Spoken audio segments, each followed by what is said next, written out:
5 ways to practice scales. If we haven't met, hi, I'm Megan. I'm a violinist and teacher currently based in New Jersey. I've been playing the violin for over 20 years. I have my bachelor's and master's degrees in violin performance, and I'm a Suzuki trained teacher. If you're enjoying my videos, please make sure you subscribe to my channel. It really helps me out a lot. And if you're looking for more support and guidance along your violin journey, you can apply for private lessons with me via the link in the description, or join the waitlist for the next round of open enrollment of my self-paced, flexible online learning program, Learn Violin Online. That's in the description as well. So you've probably heard that it's important to practice scales, but you might be unsure of why that is and how you should actually practice them. So in short, scales can help you improve virtually any and every technique on the violin. If you're having trouble with a certain bowing technique, put it in a scale. If you're having trouble with intonation, practice your scales. If you're having trouble with vibrato, practice it in a scale. So really there are numerous ways to practice scales, but in this video, I'm going to share with you 5 of my favorites. Why are scales important? Well, when you're a very beginner, scales are a great way to practice all of your basics. Scales allow you to practice smooth, full, and straight bowing. They allow you to focus on your bow hold and make sure that it is staying in the correct position and that it is being soft and flexible. They're a great way to practice learning where all of your fingers go, placing down your fingers, and intonation. When you're a more intermediate player and you start playing 2-octave scales, you will practice shifting through your scales and get more familiar with different positions. Scales are a great way to help you build your mental map of the instrument, which is basically knowing and understanding where all of the notes lie on the violin. As you become a more advanced player, you'll most likely practice the scale acceleration exercise, which will help you build speed, as well as helping you improve your sound in the high registers. So basically, to sum up, if you have a problem or you want to improve an aspect of your playing, you can use a scale to do so. Without further ado, here are the 5 ways to practice your scales. The first way is with a drone. This is going to be a practice technique for intonation. To practice with a drone, you are going to make your tuner play out the tonic of the scale that you're playing. So for example, if I was playing A major, then I would make my drone or my tuner play out an A. Then I would listen to how all of my notes sound with that A. All of the notes except for the 2nd and 7th, so except for the B and the G sharp of this particular scale, should sound harmonious and beautiful with the drone. If they don't, then I know that they're out of tune.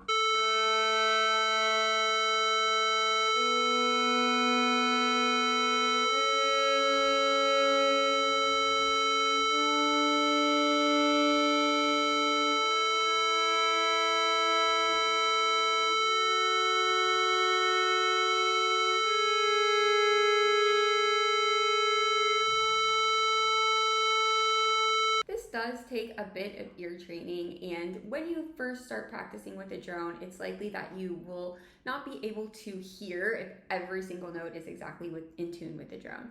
That is totally fine. You will get better at hearing those intervals the more you do it. The reason why I personally love practicing with a drone is because I feel like it works that subconscious part of my brain. I feel like when I practice with the drone, and then I turn the drone off, my intonation is magically like 50% better. So highly recommend it for working on intonation. The second way to practice scales is with different bow strokes and bowing patterns. So as I mentioned before, if you're having trouble with a particular bowing pattern in one of your pieces, take the pattern out and put it in a scale. Let's say, for example, the bowing pattern was too slurred and too separate. You might practice your scale like this.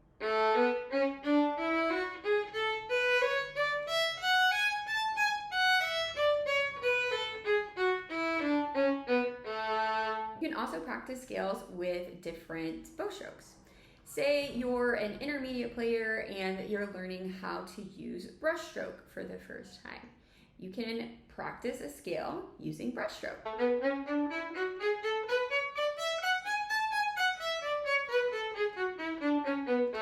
The reason this works so well is because there's only so many scales, right? So yes, you do have to learn them all, and that can be tiresome and tedious at first, but once you know them, you don't have to learn them again.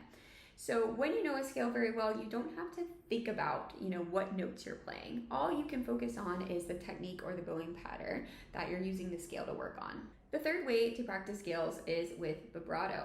This is one of my favorites to use with students who are not just beginning their vibrato journey, but know how to do vibrato but are looking to improve some aspect of it. The reason why I think scales can be particularly effective with vibrato is because, one, you're playing on all four fingers with all different strings, and we all know that all of the strings when using vibrato feel different, and all of the fingers feel different. Some are easier than others, and if you're doing 2 or 3 octave scales, the vibrato will feel different in each of the positions. You can also practice scales with different speeds of vibrato.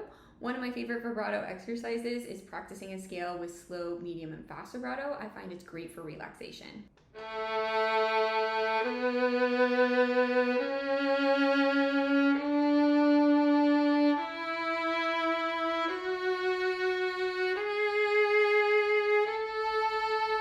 Using vibrato in scales is also a great way to make sure that your vibrato is continuous, aka it doesn't stop when you're changing notes. The fourth way to practice scales is in rhythms. So if you have a particularly tricky rhythm in one of your pieces, take the rhythm out and put it on a scale.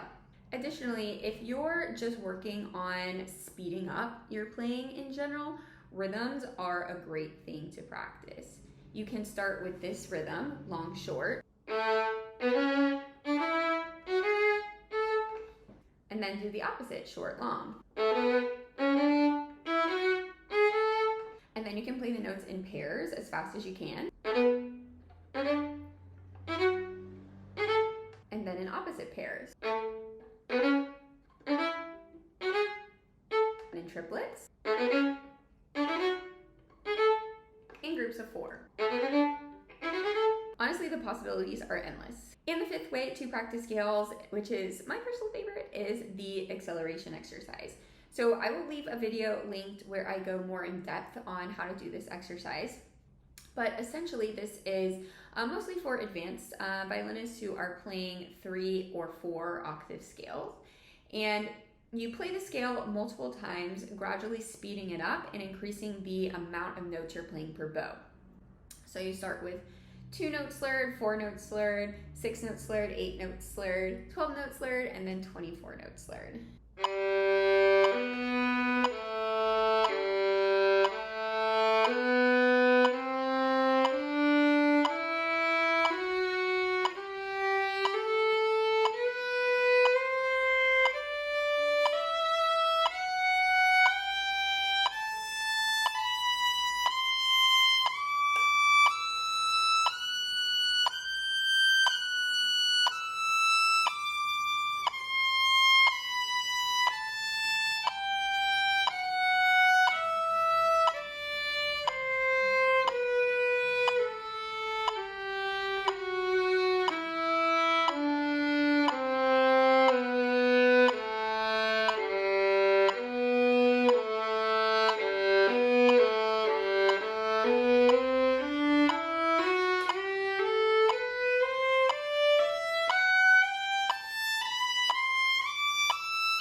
those are 5 different ways that you can practice scales. The way you practice them really depends on what you're trying to work on and, of course, your ability level.